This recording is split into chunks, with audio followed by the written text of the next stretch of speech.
Everything that we have comes from God. Kung babalikan tayo ng Diyos, tayo'y mga katiwala, meron pa ba tayong maisusumiti sa Kanya? Kung kukunin ng Diyos ang Kanyang parte bilang kabahagi sa Kanyang nilikha, may maibibigay ka pa ba sa Kanya? Marahil, baka wala na. Kasi, yung mismong kakatiting na ibinigay pa, hindi mo naman lang pinatubo ng maayos. Kaya nga, my dear friends, no, maganda nating tingnan ang ating mga sarili. Gaano nga ba tayo nagiging tapat na tagapangalaga ng ubasan ng Panginoon? Hindi literal na ubasan ang sinasabi ng Diyos, kundi ang mundo. Ito yung ubasan natin. Tinanim ng Diyos ang lahat ng bagay nito. Pero sa kanyang pagbabalik, para bang nagiging mas kriminal pa tayo, mas nagiging tuso pa tayo, mas nagiging sakim pa tayo. Tandaan mo, God gave us for free. Walang bayad yan.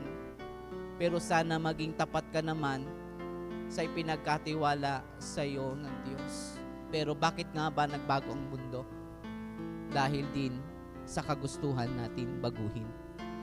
Hindi naman binago ng Diyos ang lahat. Ikaw, bawat isa sa atin, ang nagbago ng takbo ng mundo.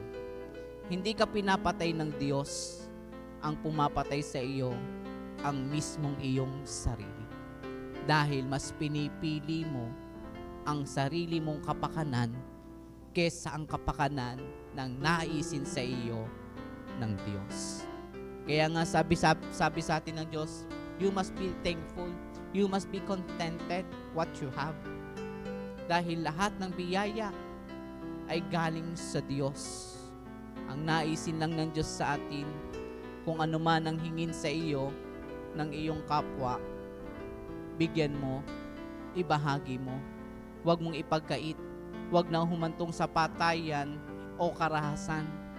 Dahil ang tinatanggap mo rin naman sa Kanya ay libre.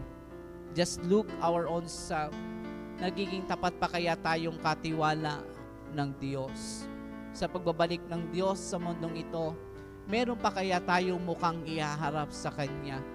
Meron pa kaya tayong magandang kalikasan na ibabalik sa Kanya?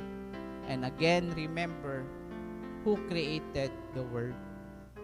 Just to think, walang ibang lumikha ng Diyos, hindi ang tao, kundi ang Diyos lamang. And always remember that everything that you have comes from God. Amen.